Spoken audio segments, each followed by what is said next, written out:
दिल्ली के अंदर पेट्रोल और डीजल के दाम जिस तरीके से बढ़ रहे हैं उससे जनता की मुश्किलें बढ़ती नजर आ रही है। वहीं बात करें एलपीजी की और सीएनजी की तो भी उनके भी दाम बढ़ते नजर आ रहे हैं। और कहीं ना कहीं जो केंद्र सरकार के द्वारा और राज्य सरकार के द्वारा जो चार्जिंग टैक्स लिया जाता है वो कहीं ना कहीं अभी भी कम होता नजर नहीं आ रहा है और 100 रुपये से ज़्यादा पेट्रोल के दाम हो चुके हैं दिल्ली के अंदर भी।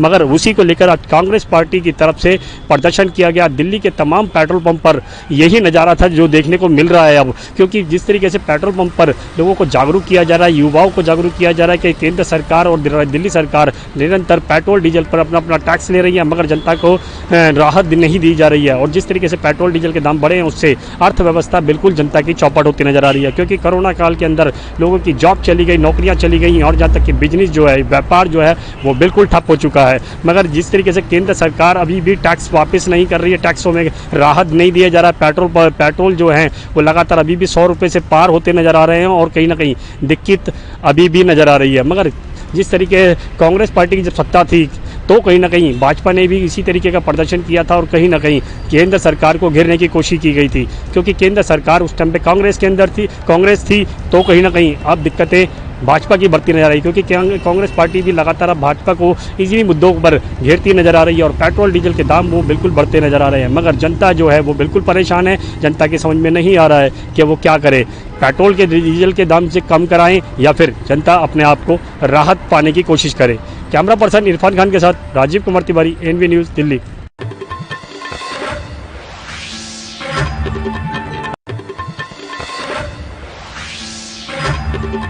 गोरखपुर जनपद के खोराबार ब्लॉक पर कल नामांकन के दौरान हुए पुलिस पर पथराव को लेकर पुलिस ने 250 से अधिक लोगों के ऊपर मुकदमा दर्ज किया।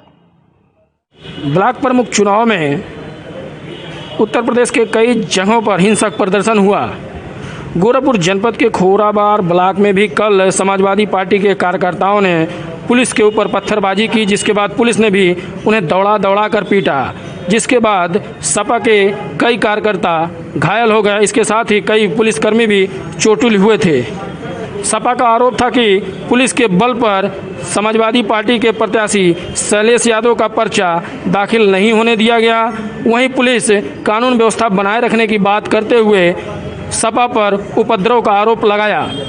हालांकि इस संबंध में एसएसपी गोरखपुर दिनेश कुमार प्रभु ने बताया कि 250 से अधिक लोगों के ऊपर मुकदमा दर्ज किया गया है, जिनके ऊपर कड़ी कार्रवाई की जाएगी। इसके साथ ही गैंगस्टर की भी कार्रवाई की जाएगी।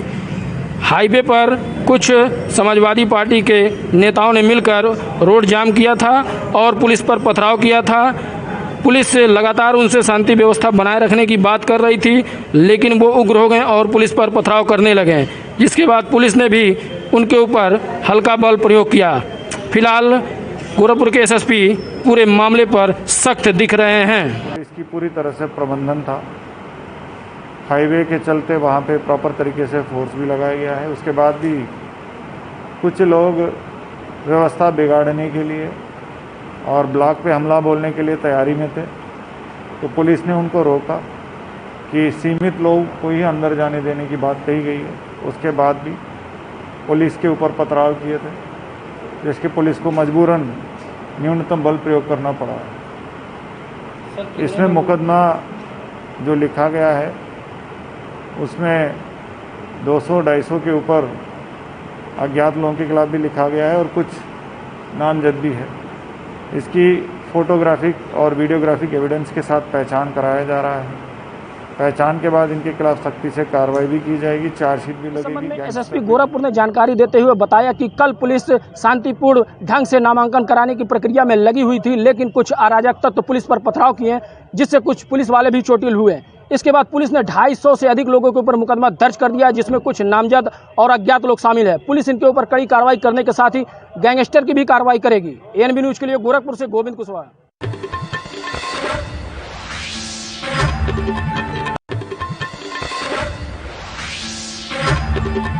देवरिया जिले में लगातार लापरवाही देखने को मिल रहा है, जिसका उदाहरण देवरिया के जिला अस्पताल में देखा जा रहा है। लोग न तो मास्क का प्रयोग कर रहे हैं, न तो डिस्टेंसिंग कर रहे हैं और कोरोना की तीसरी लहर के लिए पूरे प्रशासन को अलर्ट पे प्रदेश सरकार रखी हुई है। देवरिया में भी अलर्ट के लिए कहा गया है, लेकिन अलर्ट क्या दिखाई देगा, जहां पर आप जिला अस्पताल की वीडियो से देख सकते हैं किस तरह लोग बिना मास्क के धड़ल्ले से घुस रहे हैं अस्पतालों में, और डॉक्टर और सारे जिम्मेदार वहां बैठे हुए हैं। देवरिया के सीएमओ हो, सीएमएस हो, जो भी अधिकारी हो, किसी का ध्यान इस पर नहीं जा रहा है। कागजों फाइलों में इनकी सारी योजनाएं चल रही हैं, जिससे आने वाली तीसरी लहर के लिए यह एक शुभ संकेत नहीं कहा जा सकता है। तो निश्चित तौर से निपटने के लिए अगर जिला प्रशासन और जिला अधिकारी और पूरे प्रशासन अगर अपनी तैयारी न करता है तो ऐसी स्थिति में तीसरी लहर देवरिया के लिए एक मुसीबत हो सकती है। अब आने वाला वक्त बताएगा कि इससे कैसे निपटेगा जिला प्रशासन। देवरिया से विशाल मिश्रा, ANB न्यूज।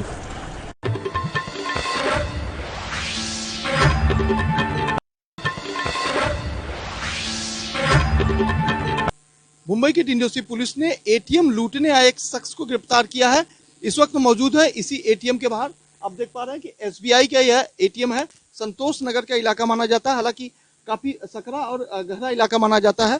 इस एटीएम में सबसे पहले आपको बता दो, जो लुटेरे आए थे सबसे पहले इसको रेकी किए थे। रेकी करने के बाद इसका जो डोर फ्रेम है, दरवाजा है, उसको तोड़कर अंदर घुसे हैं और जो तमाम चीजें जो एटीएम मशीन है उसको कहीं न कहीं छत विछत किए। तो तस्वीरें दिखाएंगे कि किस तरह इस एटीएम मशीन को कितनी बुरी तरह से जो है तोड़ा गया। हालांकि उनके पास एक खासा एक हथियार रहता है, जिस हथियार की मदद से, यानी कि साफ तौर पे कहें तो एक रॉड की मदद से इसको जो है पूरी तरह से तोड़ दिया है। हालांकि जानकारी यह भी मिल रही थी जिस वक्त लूटपाट को अंजाम देने आए थे उस वक्त इस एटीएम में करीब 17 से 18 लाख रुपए मौजूद थे। लिहाजा मुंबई के डिंडोसी पुलिस ने इसको सेफ बचा लिया है। लेकिन तस्वीरें आपको एक बार फिर से दिखाएंगे कि सबसे पहले इस कमरे में लगे सीसीटीवी के जो वायर है उसको तोड़ दिया। अधिकारी से बताएंगे, थोड़ा सा दिखाएं।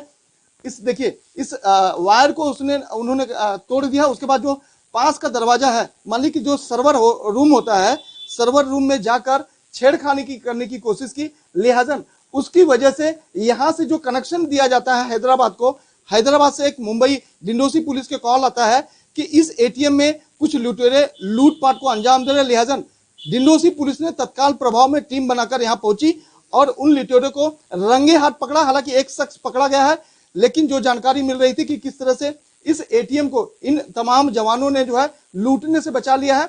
तस्वीरें लगातार दिखाई दे रही कि किस तरह से एक बड़े हादसे को मुंबई की डिंडोसी पुलिस ने होने से बचा लिया है। हालांकि यह जानकारी हैदराबाद से दी गई थी कि किस तरह से एटीएम लुटेरे अंदर घुस के अंजाम दे रहे हैं। लेकिन दूसरी तरफ आपको बता दें, जानकारी यह भी मिली है जो लुटेरे पकड़े गए हैं उनके पास से जानकारी मिली है कि यह उसी एटीएम को टारगेट करते हैं जिस एटीएम में सिक्योरिटी गार्ड तैनात नहीं। कैमरा पर्सन विनय सिंह के साथ मैं सत्यप्रकाश सोनी, ANB न्यूज, मुंबई।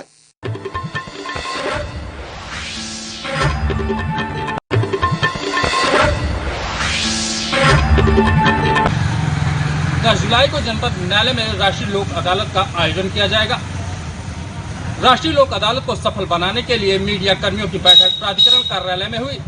बैठक की अध्यक्षता प्राधिकरण सचिव प्रियंका सिंह के द्वारा जिला विधिक सेवा प्राधिकरण में हुआ। प्राधिकरण सचिव ने बताया कि राष्ट्रीय लोक अदालत में सुलह, फौजदारी, भरण पोषण, दीवानी, वैवाहिक वाद अधिनियम के तहत चालान सहित अन्य वादों के पक्षों के मध्य सुलह समझौते के आधार पर विवाद का निस्तारण व अदालतों में लंबित मामलों के आधार पर विवाद का निस्तारण राष्ट्रीय लोक अदालत में किया जाएगा एवं निस्तारण पर भी शुल्क की वापसी की जाएगी। वीडियो जर्नलिस्ट वेद प्रकाश के साथ अनंत कुशवाहा, ANB न्यूज, अम्बेडकर नगर।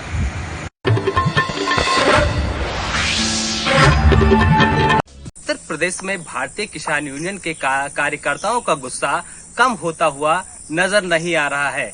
एक तरफ सरकार को लेकर भारतीय किसान यूनियन के कार्यकर्ता दिल्ली बॉर्डर पे डटे हुए हैं, वहीं अगर हम धर्मनगरी अयोध्या की बात करें तो भारतीय किसान यूनियन के जिला मीडिया प्रभारी फरीद अहमद की नेतृत्व में सुचित्तागंज बाजार नहर से लेकर सोहावल तहसील तक पैदल मार्च किया गया। मार्च के साथ साथ भारतीय किसान यूनियन के कार्यकर्ताओं का अनोखा प्रदर्शन देखने को मिला। जिस तरीके से बढ़ते डीजल, पेट्रोल और रसोई गैस को देखते हुए गाड़ी पैदल खींचते हुए और गैस सिलेंडर सिर पर रखते हुए सरकार के खिलाफ हल्ला बोला। एक तरफ उत्तर प्रदेश में जिला पंचायत से लेकर ब्लॉक प्रमुख तक के चुनाव होते हुए नजर आ रहे हैं, वहीं दूसरी तरफ भारतीय किसान यूनियन के कार्यकर्ताओं द्वारा सरकार के खिलाफ लगातार नारेबाजी करते दिखाई दे रहे हैं। किसान यूनियन का कहना है कि जिस तरीके से किसानों के साथ सरकार नाइंसाफी का काम कर रही है, एक तरफ धान की रोपाई करने के लिए किसानों को महंगाई की मार झेलनी पड़ रही है, पेट्रोल और डीजल के दाम बढ़ रहे हैं। ऐसे में भारतीय जनता पार्टी की सरकार किसानों के साथ अन्याय बरत रही है। वीडियो पर्सन मोहित के साथ Gaurav Mishra, NB news channel, Ayodhya.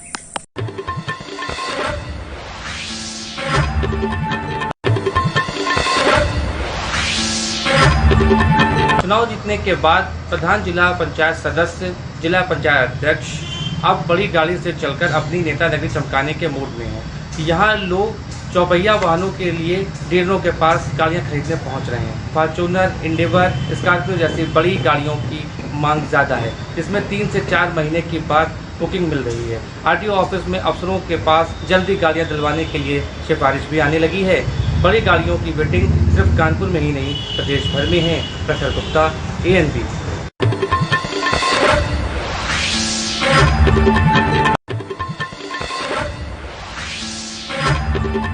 RSS संघ प्रमुख मोहन भागवत के चित्रकूट दौरे का आज चौथा दिन है। जो 5 दिवसीय बैठक होने वाली थी संघ प्रमुख की, उसकी शुरुआत आज से हो चुकी है। आपको बता दें कि आज से क्षेत्रीय प्रचारकों के साथ संघ प्रमुख की बैठक की जो शुरुआत है वो हो चुकी है। उसके बाद 11 और 12 तारीख को 45 प्रांतों के प्रचारक व सह प्रचारकों के साथ मोहन भागवत की बैठक होनी है। और उसके बाद यानी अंतिम तारीख यानी 13 तारीख को जो आरएसएस संगठन से जुड़े हुए संगठन है 45 से ज़्यादा, उनके कार्यकर्ताओं से संघ प्रमुख वर्चुअल तरीके से भी बैठक करेंगे। ये तीनों बैठक कई अहम नज़रियों से अहम मानी जा रही हैं, क्योंकि आगामी 2022 में 5 प्रांतों में चुनाव है, उस नज़रिए से भी अहम है। साथ ही ये तीनों बैठक जो धर्मांतर को लेकर के है वो इसके लिए भी अहम मानी जा रही है, क्योंकि मोहन भागवत कई पहलू पर कार्यकर्ताओं के साथ चर्चा कर सकते हैं। और जो बीजेपी सरकार की यूपी में सरकार है, एमपी में सरकार है, इस मुद्दे पर भी मोहन भागवत उनके कामकाज को लेकर, योगी आदित्यनाथ के कामकाज को लेकर, शिवराज सिंह चौहान के कामकाज को लेकर कार्यकर्ताओं के साथ बैठक करेंगे। इसीलिए तीनों बैठक कई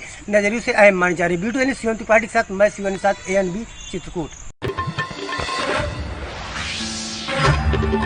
झांसी जनपद में ब्लॉक प्रमुख की कुछ चुनाव को लेकर एक नया मुख सामने आया है। वहीं आपको बता दें कि बड़ागांव ब्लॉक में भाजपाई व समाजवादी पार्टी के समस्त कार्यकर्ता और राजनेता आमने सामने भिड़ंत पर खड़े रहे।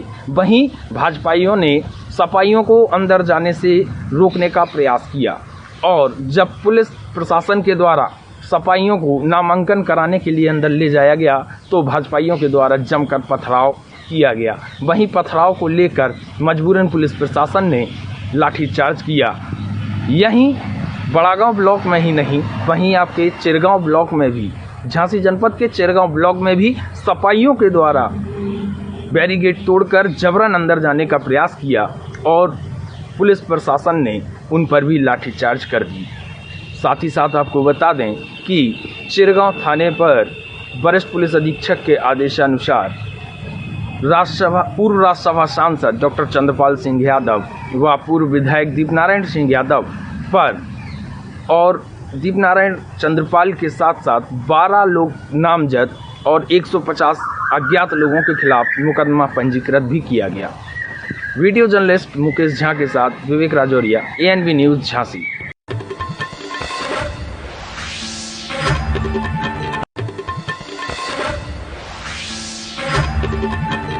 जिला पंचायत अध्यक्ष का चुनाव हो या ब्लॉक प्रमुखी का, बीजेपी ने यहाँ पर ज़बरदस्त बल्लेबाजी की है। कल 8 जुलाई को यहाँ पर ज़िले में नामांकन हुए थे। बीजेपी ने सभी 15 ब्लॉकों पर अपने प्रत्याशी चुनाव मैदान में उतारे थे और वहीं सपा ने जो है अपने 3 प्रत्याशी चुनाव मैदान में उतारे थे। आपको बता दें आज नाम वापसी की तिथि थी और जो है नाम वापसी प्रत्याशियों ने अपने नाम वापस किए हैं। ऐसे में बीजेपी यहाँ पर 12 जो है प्रत्याशी अपने निर्विरोध निर्वाचित कर लिए हैं बीजेपी ने और जो है 3 ब्लॉकों पर आमने सामने की टक्कर है सपा और भाजपा में। आपको बता दें जिला पंचायत अध्यक्ष चुनाव के बाद सपा जो है वो यहाँ पर कमज़ोर दिखी है और कहीं ना कहीं उसका जो है मनोबल भी यहाँ टूटता हुआ नज़र आ रहा है। मुलायम सिंह यादव जो है एक समय में कहा करते थे कि बदायूं जो है वो उनका गढ़ है और ये उनकी एक रसोईया है। अब आप ये देख सकते हैं कि बीजेपी ने यहाँ पर किस तरह से अपना कब्जा जमा लिया है और उनकी रसोईया पे जो है अपना कब्जा कर लिया है। बीजेपी ने अपने 12 प्रत्याशी निर्विरोध निर्वाचित कर लिए हैं। ऐसे में उनमें में जो है काफ़ी उत्साह और जोश देखने को मिल रहा है। अब देखना ये होगा 2022 में विधानसभा चुनाव है और ऐसे में बीजेपी क्या जो है यहाँ पर इसी तरह से बढ़त बनाती रहेगी। कैमरामैन विजय गौतम के साथ मैं जय सिंह, ANB न्यूज़, बदायूं।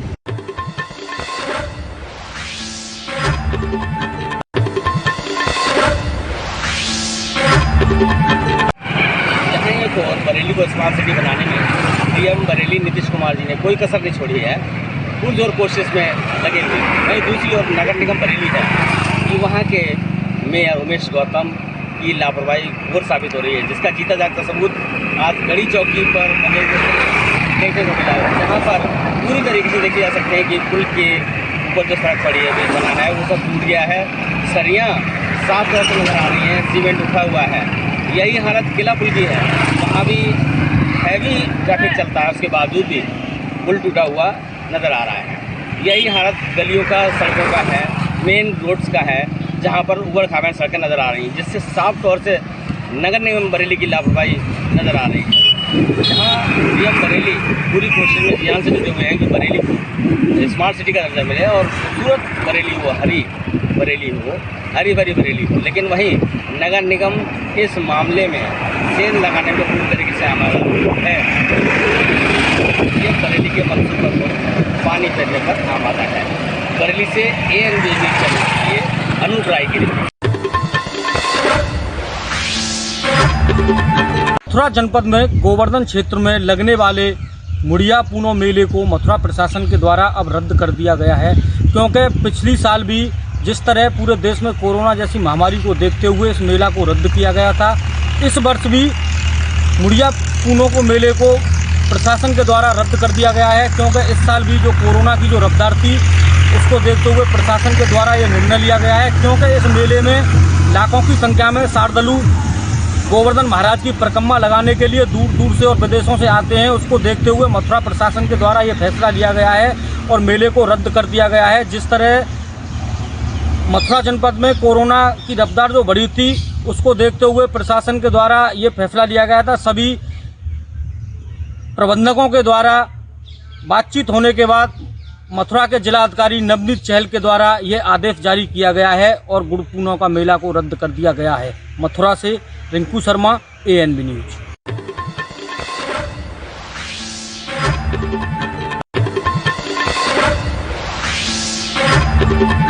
दहेज दानवों की कहानी और किस्से आज के अनवन समाज में रोज सुनने को मिलते हैं, लेकिन दहेज की खातिर मैनपुरी के थाना बोगांव क्षेत्र में एक ऐसी कहानी देखने को मिली है जिसके देखते ही आपके रोंगटे खड़े हो जाएंगे।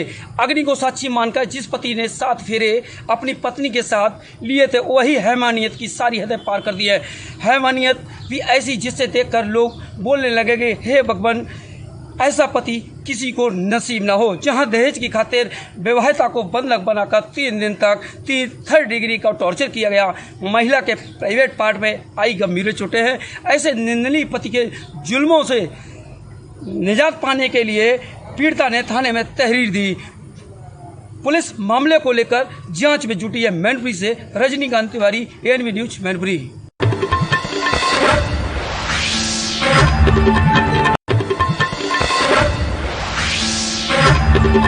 लंबे समय से रायबरेली में एम्स हॉस्पिटल शुरू होने की आस लगाए बैठे लोगों के लिए आज एक अच्छी खबर आई है। रायबरेली में आज एम्स हॉस्पिटल में 300 बेड के हॉस्पिटल की शुरुआत कर दी गई है। एम्स के निदेशक प्रोफेसर डॉक्टर अरविंद राजवंशी ने बताया कि एम्स हॉस्पिटल में कुल 681 बेड प्रस्तावित हैं, लेकिन आज 300 बेड के हॉस्पिटल की शुरुआत की गई है, जिसमें से 150 बेड कोरोना मरीजों के लिए आरक्षित कर दिए गए हैं, क्योंकि कोरोना की तीसरी लहर को देखते हुए एम्स प्रशासन ने कोरोना मरीजों के लिए 150 बेड आरक्षित कर दिए हैं। और इसके साथ ही एम्स के निदेशक ने बताया कि आज से OPD और मरीजों की भर्ती का कार्य एम्स हॉस्पिटल में सुचारू रूप से चलेगा। कैमरा पर्सन दिलीप के साथ अमर प्रताप सिंह, ANB न्यूज़, रायबरेली। सीतापुर जनपद में ब्लॉक प्रमुखी के नामांकन में कल जमकर बवाल हुआ। आपको बता दें, सीतापुर जनपद के कसमंडा ब्लॉक में निर्दलीय प्रत्याशी मुन्नी देवी अपना नामांकन करने जा रही थी। उसी टाइम पे भाजपा के समर्थकों ने उनको रोक लिया। रोकने के बाद काफ़ी बवाल हुआ। बवाल में हथगोले व गोलियां भी जमकर चली हैं। कई राउंड फायरिंग हुई, जिसमें एक लोग गंभीर रूप से घायल हो गए थे, जिनको लखनऊ ट्रामा सेंटर रेफर कर दिया गया। जिसके बाद में आला अफसर सीतापुर से पहुंचे, मौके पर जाकर स्थितियों को काबू किया। हालांकि आज सुबह से ही जिले के एसपी आरपी सिंह व जिलाधिकारी विशाल भारद्वाज द्वारा सभी बूथों को चेक किया जा रहा है। सही जगह पे स्वयं जा कर देख रहे हैं। स्थितियों में काफ़ी सुधार भी हुआ है। वहीं कल शाम को एडीजी लक्ष्मी कमलापुर थाने में आके वहां पे सुरक्षा व्यवस्था देखी और कमलापुर को छावनी में तब्दील कर दिया गया है। दो गाड़ियां से पीएससी के जवान भी मौके पर आ चुके हैं। स्थितियां काबू हैं। कल नामांकन हुआ था, आज पर्चा वापसी है, जिसको लेकर पुलिस प्रशासन अलर्ट है और कल जो है वोटें पड़ेंगी ब्लॉक प्रमुखी की। अब देखने वाली बात यह होगी कि क्या कल कोई बवाल होगा कि नहीं होगा, क्या पुलिस व्यवस्था वहां पे सही रहेगी, शांति व्यवस्था बनाए रहेगी कि ऐसे ही रहेगी। कैमरा पर्सन श्याम गुप्ता के साथ अनूप पांडे, एएनबी न्यूज, सीतापुर।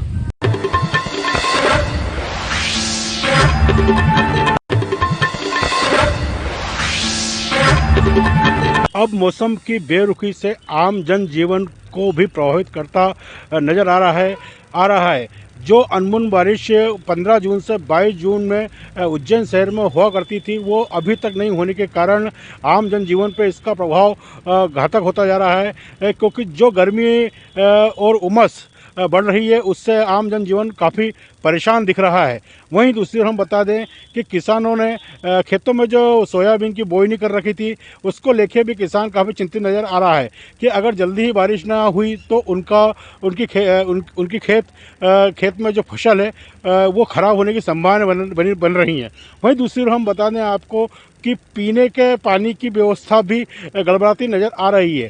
जो पूरे गंभीर नदी जो पूरे उज्जैन शहर में पानी पीने का सप्लाई करती है, वो भी अब एक छोटे तालाब के रूप में परिवर्तित हो चुकी है। अगर जल्द ही पानी नहीं गिरता है तो आम जनजीवन पर और किसानों पर इसका बहुत भारी असर पड़ेगा। वहीं हम बता दें आपको कि मौसम विभाग के अनुसार पूर्वी मध्य प्रदेश के अंदर तो बारिश होने की संभावनाएं बन रही हैं, लेकिन उज्जैन में अभी इसको कहना ठीक नहीं है कि कब तक बारिश होगी। वहीं मौसम अधिकारी के अनुसार उन्होंने बताया है कि बारिश 2-3 दिन के अंदर हो सकती है, लेकिन इसको भी अभी पूर्ण रूप से ठीक होकर नहीं कहा जा सकता। उज्जैन से विजेंद्र यादव, एएनबी न्यूज के। बारिश के चलते थाने की जर्जर दीवार गिरने से 2 सब्जी विक्रेताओं गंभीर रूप से घायल हुए हैं। सब्जी व्यापारी दीवार के किनारे बैठकर बेचा करते थे सब्जियां। बताया जा रहा है कि थाने की दीवार कई दिनों से जर्जर पड़ी हुई थी, न कोई प्रशासन उस पर ध्यान दे रहा था और न ही कोई और। दोनों घायलों को नज़दीकी स्वास्थ्य केंद्र में बरुआ सुमरपुर में भर्ती कराया गया। भर्ती वहीं घायलों की ज़्यादा स्थिति खराब होने के कारण जिला अस्पताल किया गया रेफर। पूरा मामला हमीरपुर जनपद के सुमेरपुर थाने का। हमीरपुर से सीलू निसार।